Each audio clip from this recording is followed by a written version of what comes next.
नमस्कार दोस्तों, हमारी आज की कहानी है ये इश्क है अंतिम भाग। जैसे कि दोस्तों हमने पिछले भाग में पढ़ा था, किरण शादी को छोड़कर चली जाती है और एक पत्र छोड़ जाती है जिसमें लिखा था, मम्मा मैं ये शादी अभी नहीं कर सकती, अभी तो मेरा कैरियर शुरू हुआ है और मुझे इतनी जल्दी शादी जैसे रिश्ते में नहीं बंधना है और मैं शादी की जिम्मेदारी को नहीं उठा सकती। अभी मुझे सिर्फ अपना कैरियर बनाना है जो मैं शादी के बाद नहीं कर पाऊंगी। सिद्धार्थ से कहना कि मेरा इंतज़ार करे, मेरे आने के बाद हम शादी करेंगे। I am sorry mom, but this time my career is my first priority, not marriage. Kiran. Kamini ji परेशान होकर बेड पर दम से बैठ जाती हैं और कहती हैं, ये क्या किया इस पागल लड़की ने। ये रॉय फैमिली की बहू बनने जा रही थी, इसकी सारी ख्वाहिशें पूरी होती, रानी बनकर रॉय मैंसन में रहती, पर इसने तो अपने पैरों पर कुल्हाड़ी मार ली। अब मैं क्या करूं। फिर वो जल्दी से नीचे जाती है और सबकी नज़रों से बचते हुए विकास जी को अपने साथ चलने को कहती है। विकास जी कहते हैं उन्हें इस वक्त क्या बात करनी है आप किरण को लेकर, पर वो उनकी बात का कोई जवाब नहीं देती और उन्हें अपने साथ किरण के कमरे में ले आती है। विकास जी उनसे बार बार क्या हुआ पूछ रहे थे, वो कुछ नहीं बोलती। कमरे में आते ही विकास जी को कामनी जी उन्हें सब बताती है तो वो उन पर गुस्सा करते हुए कहते हैं, और कर लो अपनी बेटी की तरफदारी, देखो आज वो अपनी शादी से भाग गई और छोड़ गई हमारी इज्जत नीलम होने के लिए, उसे हमारी इज्जत का जरा भी ख्याल नहीं आया। विकास जी परेशान होकर बेड पर बैठ जाते हैं। उन्हें इस वक्त कुछ भी समझ नहीं आ रहा था कि वो क्या करे। कुछ देर शांत रहने के बाद विकास जी कहते हैं, जब उसे शादी करना ही नहीं था तो पहले बता देती। कामनी जी उनको शांत करते हुए कहती है, प्लीज़ आप शांत हो जाइए और ये सोचिए कि अब क्या। कामनी जी कह रही थी कि विकास जी फ़ोन निकालकर किसी को फ़ोन करते हैं और कमरे में बुलाते हैं। कुछ देर बाद कमरे का गेट नॉक होता है तो विकास जी दरवाज़ा खोलते हैं। सामने श्रुति को देखकर कामनी जी हैरान हो जाती है। श्रुति अंदर आती है। श्रुति, पापा कोई काम था क्या? उसकी बात का जवाब देते हुए विकास जी ने कहा, किरण शादी से भाग गई है, क्या तुम किरण की जगह सिद्धार्थ से शादी करोगी? विकास जी परेशानी भरी आवाज़ से कहते हैं। ये सुनकर तो श्रुति के पैरों के नीचे से मानो जमीन ही खिसक गई हो, 2 कदम पीछे ही हो जाती है। श्रुति तुरंत ही विकास जी को शादी करने से मना करते हुए कहती है, पापा मैं ये शादी नहीं कर सकती, वो लोग मुझे कभी अपसेट नहीं करेंगे। उसकी बात पर कामनी जी भी उसकी हाँ में हाँ मिलाते हुए जल्दी से बोली, ये बिल्कुल सही कह रही है, वो इसे कभी स्वीकार नहीं करेंगे और सिद्धार्थ तो बिल्कुल भी, वो मेरी बेटी से प्यार करता है और ऐसा हरगिज नहीं होगा। इस लड़की को मैं मेरी बेटी की जगह लेने नहीं दूंगी। कामनी जी श्रुति को नफरत से देखते हुए कहती हैं, वो ये कैसे होने दे सकती थी कि श्रुति अच्छे और अमीर घर जाए जहां उसकी बेटी जाने वाली थी। उनकी ये बात सुनकर विकास जी गुस्से से कहते हैं कि तो क्या करें, हमारी इज्जत को नीलाम होने दे।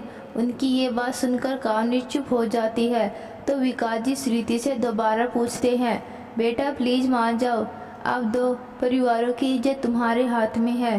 तुम्हें मेरी कसम, अगर तुमने मुझे अपना पिता दिल से माना है तो तुम नहीं करोगी।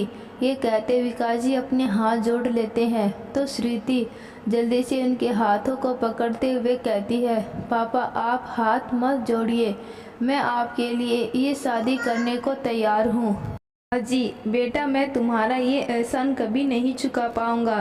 श्रुति, पापा आप ये कैसे बातें कर रही हैं, मेरा आप पर नहीं मुझ पर आपका मुझ पर आपका एहसान है जो मैं मरते दम तक नहीं चुका सकती। जो आपने किया है, एक अनाथ को अपनी बेटी बनाकर।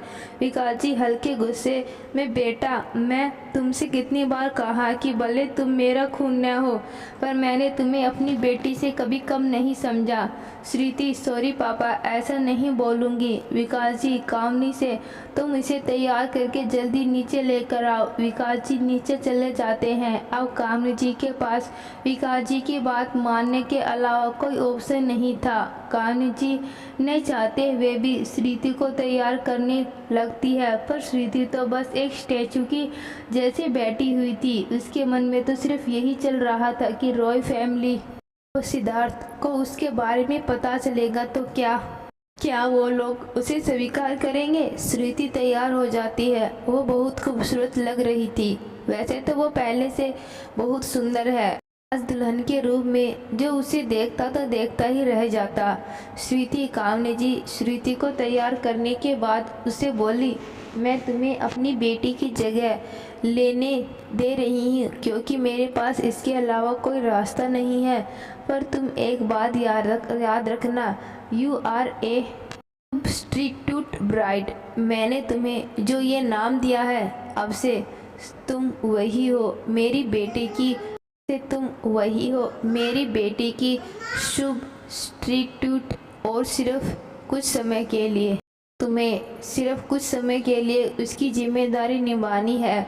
जैसे ही वो वापस आएगी तुम्हें उसकी जगह लौटानी होगी। पार्थ और रॉय फैमिली को छोड़ना होगा, और वैसे भी किरण के वापस आते ही रॉय फैमिली खुद तुम्हें वहाँ से निकाल देगी, क्योंकि वो सब पहले ही किरण को स्वीकार कर चुके हैं। उनकी इस बात का श्रुति कोई जवाब नहीं देती। वो खुद अभी भी इसी उलझन में थी कि उसकी शादी हो रही है, वो भी ऐसे इंसान से जिसे न तो वो जानती है ना वह उसे जानता है। और सबसे बड़ी बात, वो उसकी बड़ी बहन से प्यार करता है। पर उसने कामनी जी को हर बात सुनी थी। कामनी जी श्रुति को लेकर नीचे आती है, पर घूंघट में, जिसे देखकर किसी को समझ नहीं आ रहा था कि उसे घूंघट क्यों किया है।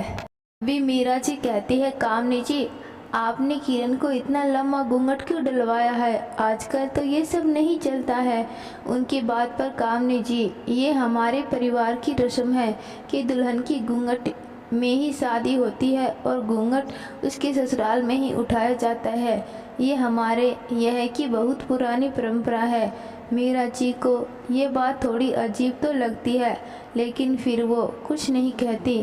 तभी पंडित जी दुल्हन को मंडप में बिठाने को बोलते हैं, तो कामनी जी श्रुति को मंडप में बिठा देती है। पर सिद्धार्थ तो बस श्रुति को किरण समझकर चेहरा नहीं दिख रहा हो, पर फिर भी वह शादी के लाल रंग के जोड़े में बहुत धीरे धीरे शादी की सभी रस्में होने लगती हैं। पंडित फेरों के लिए खड़े होने को बोलते हैं। फेरों के लिए खड़े हो जाइए। पहले 4 फेरे में वर आगे वधू पीछे, बाकी 3 फेरों में वधू आगे वर पीछे रहेगा। फेरे पूरे होते ही दूल्हा दुल्हन अपने स्थान पर बैठ जाते हैं। तब पंडित जी सिद्धार्थ को दुल्हन की मांग में सिंदूर भरने को कहते हैं, पर वो जैसे ही घूंघट उठाने को होता है तो कामनी जी उसे रोक देती है। कामनी जी, रुको, अभी दुल्हन का चेहरा नहीं देखा जा सकता।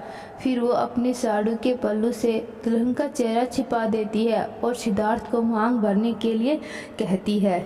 सिद्धार्थ दुल्हन की मांग भरता है। जब सिद्धार्थ श्रुति की मांग भरता है तो वह अपने मन में बोली, भगवान जी, ये शादी भले ही कैसे भी हो रही हो, पर मैं अपनी पत्नी होने का हर धर्म निभाऊंगी और इस शादी के साथ वचनों को भी और इस परिवार के प्रति अपना फर्ज पूरा करूंगी। कामनी जी पल्लू हटा देती है और तुरंत ही घूंघट कर देती है। फिर सिद्धार्थ ने मंगलसूत्र पहनाया और इसी के साथ पंडित जी ने कहा, कहा, जजमान, यह विवाह संपन्न हुआ। आप आज से आप दोनों 7 जन्म के लिए पति पत्नी हुए। अब आप दोनों सभी बड़ों का आशीर्वाद ले। इसके बाद सभी दोनों सिद्धार्थ की दादी, मम्मी, पापा, चाचा, चाची और विकास जी, कामनी जी सबका आशीर्वाद लेते हैं और थोड़ी देर में दुल्हन की विदाई कराकर रॉय फैमिली अपनी बहू को लेकर रॉय मैंसन के लिए निकल जाती है। फैमिली अपनी बहू को लेकर रॉय मैंसन के लिए निकल जाती है। सब लोग रॉय मैंसन पहुंच जाते हैं तो मीरा जी दुल्हन का गृह प्रवेश करवाती है। सब घर के अंदर आ जाते हैं। मीरा जी सिद्धार्थ से दुल्हन का घूंघट उठाने को कहती है। इस वक्त वहां उनके सभी मेहमानों के साथ साथ पूरी मीडिया भी मौजूद थी और फिर हो कि उन्हें आखिर एशिया के most handsome and bachelor businessman आज मैरिड हो गया है। पूरी मीडिया इस न्यूज को करने के लिए आई थी। सिद्धार्थ के घूंघट उठाते ही रिपोर्टर श्रुति की पिक्चर लेने लगते हैं और सभी गेस्ट उसकी तारीफ करते करते नहीं थक रहे थे। तो वही रॉय फैमिली शॉक्ड थी किरण की जगह किसी और लड़की को देखकर। पर तभी सिद्धार्थ श्रुति को सबसे मिसेज रॉय कहकर इंट्रोड्यूस करवाता है। Siddharth, meet my wife Mrs Siddharth Roy. थोड़ी देर में पार्टी खत्म हो जाती है। सभी गेस्ट और रिपोर्टर वहां से चले जाते हैं। आज से पूरी दुनिया के लिए श्रुति मिसेज सिद्धार्थ रॉय थी। अब वहाँ रॉय फैमिली और श्रुति थी। सबके जाते ही सिद्धार्थ गुस्से से श्रुति का हाथ पकड़कर चिल्लाते हुए कहते हैं, कौन हो तुम और मेरी किरण कहाँ है? तुमने क्या किया उसके साथ? कहाँ है वो? कहाँ छुपा कर रखा है तुमने मेरी किरण को? बोलो, तुम रॉय फैमिली की पावर को नहीं जानती हो। लेकिन श्रुति कुछ नहीं बोलती। वो अपना सिर नीचे करके चुपचाप खड़ी थी। पर श्रुति की चुप्पी से सिद्धार्थ को और भी ज़्यादा गुस्सा आ रहा था। हे लड़की, मेरा सब्र का इम्तिहान मत लो। बोलो, कौन हो तुम?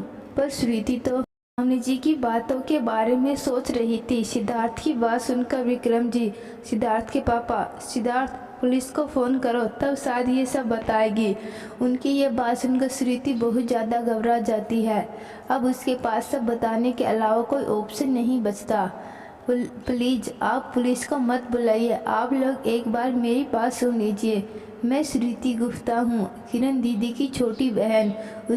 उसकी बात सुनकर सब शौक हो जाते हैं। मीरा जी, तुम झूठ बोल रही हो।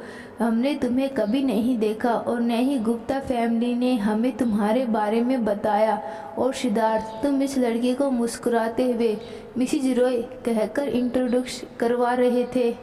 ये बात सुनकर सिद्धार्थ, मोम, मैं सच बोलकर हमारी फैमिली का तमाशा नहीं बनाना चाहता था, इसलिए मुझे ऐसा बोलना पड़ा। पर एक बार मुझे किरण के बारे में पता चल जाए, इसने कितनी बड़ी गलती की है बताता हूँ। रॉय फैमिली अपनी ही बातों में लगी हुई थी। श्रुति एक कोने में खड़े होकर जोर जोर से रो रही थी। सिद्धार्थ की दादी उसे रोता देख उसके पास आकर बोली, लड़की तुम कौन हो और किरण कहाँ है? बता दो, हम तुम्हें पुलिस को नहीं देंगे, वरना मैं भी सिद्धार्थ को नहीं रोक पाऊंगी। वो किरण से बहुत प्यार करता है, तो ये सब सच बता दो। उनकी बात सुनकर श्रुति रोते हुए बोली, मैं सच बोल रही हूँ। मुझे नहीं पता किरण दीदी कहाँ है। मैं तो खुद ये शादी नहीं करना चाहती थी। मैंने सिर्फ अपनी फैमिली के कहने पर ही की है। सिद्धार्थ अब अपने गुस्से पर काबू नहीं कर पाया और श्रुति को घर से बाहर निकालकर दरवाज़ा बंद कर दिया। पर विक्रम जी ने श्रुति की आखिरी बात पर ध्यान देते हुए तुरंत ही विकास जी को कॉल किया और फ़ोन स्पीकर पर रखा, जिससे सभी सच्चाई जान सके। वही दूसरी तरफ कामनी जी विकास जी से इसी बारे में बात कर रही थी कि तब क्या होगा जब रॉय फैमिली को किरण की शादी से भाग जाने के बारे में पता चलेगा। वो उन्हें नहीं छोड़ेंगे। उनकी बात सुनकर विकास जी गुस्से से बोले, तुम्हें अभी भी अपनी और अपनी किरण की फिक्र हो रही है। तुम्हें अभी भी श्रुति की कोई चिंता नहीं है। मैं तो ये सोचकर परेशान हूँ कि जब रॉय फैमिली को पता चलेगा तो पता नहीं वो श्रुति से क्या कहेंगे, उसके साथ कैसा बिहेव करेंगे। उस वक्त उस पर क्या बीतेगी ये सिर्फ वही जानती है। वैसे भी उसकी तबीयत ठीक नहीं है। इतना कहकर विकास जी वहाँ से कमरे में चले जाते हैं। तभी उनका फ़ोन रिंग करता है।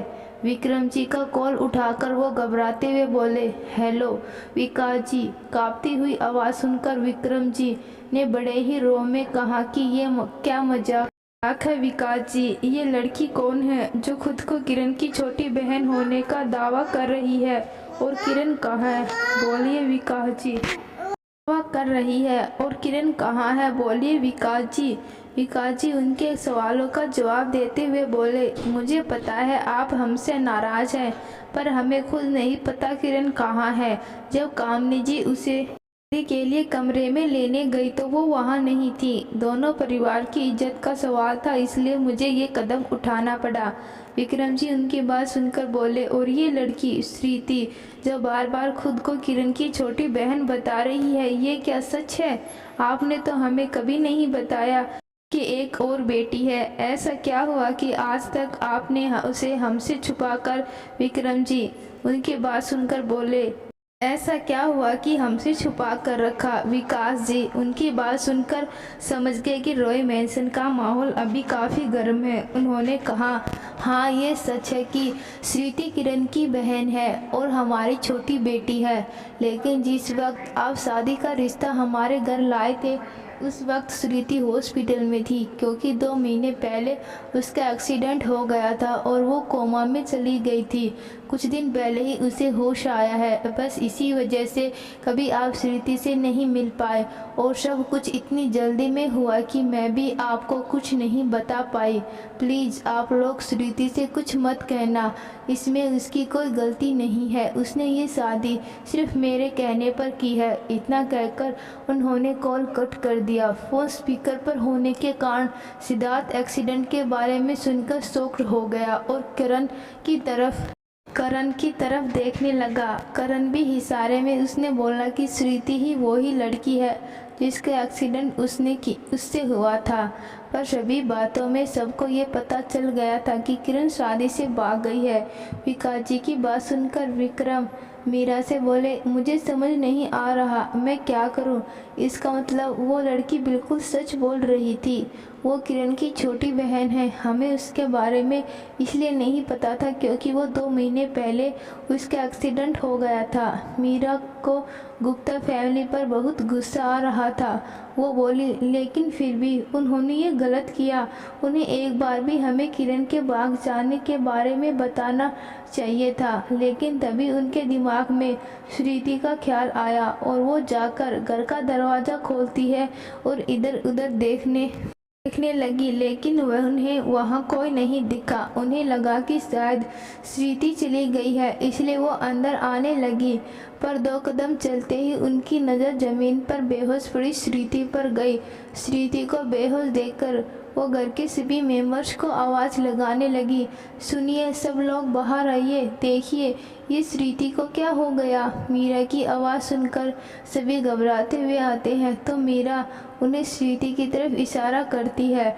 श्रीति को बेहोश देखकर विक्रम जी घबराते हुए बोले, अरे ये लड़की तो बेहोश हो गई है, हमें इसे जल्दी से हॉस्पिटल लेकर जाना होगा। विकास जी ने बताया था कि ये 2 महीने से कोमा में थी। अगर इसे कुछ हो गया तो बहुत प्रॉब्लम हो जाएंगी। सिद्धार्थ बेटा श्रीति को हॉस्पिटल लेकर जाओ। विक्रम जी की बात सुनकर सिद्धार्थ गुस्से से बोला, नहीं मैं इस लड़की को हाथ भी नहीं लगाऊंगा। मुझे मेरी किरण चाहिए और ये सिर्फ बेहोश है, मरी नहीं है। सिद्धार्थ की बात सुनकर विक्रम जी गुस्से में बोले, पागलों वाली बात मत करो सिद्धार्थ, अब ये तुम्हारी वाइफ है और तुम्हें इसका ख्याल रखना होगा। सिद्धार्थ श्रीति को अपनी पत्नी तो नहीं मानता था, लेकिन अचानक उसे याद आता है कि उससे ही श्रीति का एक्सीडेंट हुआ था, इसलिए वह उसे उठाकर किरण के साथ हॉस्पिटल ले जाता है। हॉस्पिटल में डॉक्टर श्रीति का चेकअप करके बाहर आते हैं और सिद्धार्थ से कहते हैं, मिस्टर रॉय श्रीति अब ठीक है, कुछ देर में उन्हें होश आ जाएगा और मैंने ही पहले ही मिसेज गुप्ता से कहा था कि श्रुति से ऐसा कुछ न कहे जिसके उसके दिमाग पर चोट पड़े। ये वही डॉक्टर थी जिन्होंने पहले श्रुति का इलाज किया था। सिद्धार्थ डॉक्टर की बात सुनकर बोला, आप मुझे क्यों बता रही हैं? वो तो ये मर रही थी इसलिए इसे यहाँ ले आया, मेरा इससे कोई रिश्ता नहीं है। इतना कहकर सिद्धार्थ हॉस्पिटल से चला जाता है। कुछ देर बाद जब श्रुति को होश आता है तो वह खुद को हॉस्पिटल में देखकर खुद से बोली, मैं हॉस्पिटल में हूँ, मैं यहाँ क्या कर रही हूँ? मुझे यहाँ कौन लेकर आया? कहाँ जाऊँ? रॉय मैंसन में तो कोई मेरी शक्ल नहीं देखना चाहता, क्या करूँ मैं? अब रॉय मैंसन जा नहीं सकती और वापस अपने घर भी नहीं जा पाऊंगी। तभी श्रुति के कमरे दरवाज़ा खुलते हुए एक शख्स अंदर आते हुए बोला, किसने कहा तुम रॉय मैंसन नहीं जा सकती? उस शख्स की बात सुनकर श्रुति दरवाजे की तरफ देखती है तो चौंक जाती है, क्योंकि सामने कोई और नहीं बल्कि सिद्धार्थ के पापा विक्रम जी थे। श्रुति के पास जाकर विक्रम जी श्रुति की तरफ देखते हुए बोले, देखो मैं नहीं जानता तुम्हारी शादी सिद्धार्थ से क्यों हुई, लेकिन जो हुआ उसमें हम तुम्हें दोषी नहीं ठहरा सकते। विकास जी ने मुझे बताया कि तुम्हारा एक्सीडेंट हुआ था और तुम कोमा में चली गई थी, इसलिए हम नहीं मिल पाए। खैर जो हुआ सो हुआ, उसे हम चाहकर भी नहीं बदल सकते, क्योंकि आज के हादसे में मेरी पूरी फैमिली हर्ट हुई है। इसलिए मैं अकेला तुमसे कह रहा हूँ, welcome to the Roy family. Shruti, मुझे पता है कि मेरी फैमिली तुम्हें इतनी जल्दी स्वीकार नहीं करेगी, थोड़ा मुश्किल है उनके लिए। मेरी फैमिली तुम्हें इतनी जल्दी स्वीकार नहीं करेगी, थोड़ा मुश्किल है उनके लिए, और ख़ासकर सिद्धार्थ के लिए, क्योंकि वो किरण से बहुत ज़्यादा प्यार करता है। पर अब तुम रॉय फैमिली का हिस्सा हो, इसलिए अब ये तुम्हारी जिम्मेदारी है कि तुम अपनी फैमिली को कैसे संभालोगी। विक्रम की बात सुनकर श्रुति उनकी तरफ देखने लगी। विक्रम की बात से उसे एक हिम्मत मिली थी और वो रॉय फैमिली को अपनी फैमिली की तरह समझने लगी थी। थोड़ी देर बाद वह विक्रम जी और करण के साथ रॉय मैंसन वापस आ गई। श्रुति जब विक्रम और करण के साथ रॉय मैंसन पहुंची तो उसने देखा पूरी रॉय फैमिली हॉल में बैठी हुई थी, सिर्फ दादी और सिद्धार्थ को छोड़कर। दादी ज़्यादा देर तक बैठ नहीं सकती थी और सिद्धार्थ तो गुस्से से अपने कमरे में ही था। वो तीनों हॉल में पहुंचे तो मीरा जी श्रुति के पास आकर बोले, तुम ठीक हो ना श्रुति? उनकी बात सुनकर श्रुति बोली, मैं बिल्कुल ठीक हूँ आंटी। मीरा जी, आंटी नहीं बेटा, तुम भी मुझे सिद्धार्थ की तरह मोम बोल सकते हो। भले ही तुम्हारी और सिद्धार्थ की शादी किसी भी सिचुएशन में हुई हो, पर हम सब इस बात को नहीं बदल सकते कि शादी हो चुकी है। विक्रम जी, आप बिल्कुल सही कह रही हैं मीरा। मीरा जी नियति से बोली, नियति जाओ भाभी सिद्धार्थ के बगल वाले रूम में छोड़ आओ। नियति श्रुति को लेकर चली गई। उन दोनों के जाने के बाद विक्रम जी बाकी सबसे बोले, जो हो चुका है हम उसे बदल नहीं सकते, लेकिन इसमें इस बच्चे की कोई गलती नहीं है, इसलिए हमें उसे इस घर की बड़ी बहू स्वीकार कर लेना चाहिए। उनकी बात सुनकर ममता जी ने परेशानी से कहा, भैया हम सब तो श्रुति को स्वीकार कर लेंगे, पर सिद्धार्थ को कभी भी उससे अपनी पत्नी नहीं मानेंगे। उनकी बात से सहमत होकर मीरा जी, छोटी बिल्कुल सही कह रही है, वो तो इतना ज़्यादा गुस्से में है कि जब से हॉस्पिटल से आया है अपने रूम से बाहर ही नहीं निकला है। विक्रम जी, उसे थोड़ा वक्त दीजिए संभालने का, वो आज जो भी कुछ भी हुआ उसे स्वीकार नहीं कर पा रहा है। और अब आप सभी भी आराम कर लीजिए, आज का दिन कुछ ज़्यादा ही परेशानी भरा हुआ है। उनकी बातें सुनकर सब अपने अपने रूम में चले जाते हैं। वही समर करण को अपने साथ लेकर सिद्धार्थ के रूम में चला जाता है। श्रुति का रूम। नियति श्रुति को बेड पर बिठाकर चेखते हुए बोली, भाभी आप तो बहुत ज़्यादा सुंदर हो, बिल्कुल किसी परी की तरह। मैं आपको परी भाभी कहकर बुलाऊंगी, आपको इसमें कोई प्रॉब्लम तो नहीं है ना? उसकी बात सुनकर श्रुति हल्की मुस्कुराहट के साथ बोली, आप हमें जो कहकर बुलाना चाहे बुला सकती हैं। नियति खुश होकर, सच तो फिर ये पक्का, आज से आपको परी भाभी कहकर ही बुलाऊंगी। पर आप मुझे आप मत कहकर बोलो। मैं तो आपकी एज की ही हूँ। वैसे आपकी एज क्या है श्रुति? मैं नेक्स्ट मंथ में 16 नवंबर को 21 साल की हो जाऊंगी। नियति हैरान होकर, आप तो भाई से 5 साल छोटे हो श्रुति। हाँ, तो आपके भाई की शादी किरण दीदी से होने वाली थी। उनकी एज 23 की है। वो आपके भाई का परफेक्ट मैच थी। नियति, आप अपने बारे में और बताओ न श्रुति।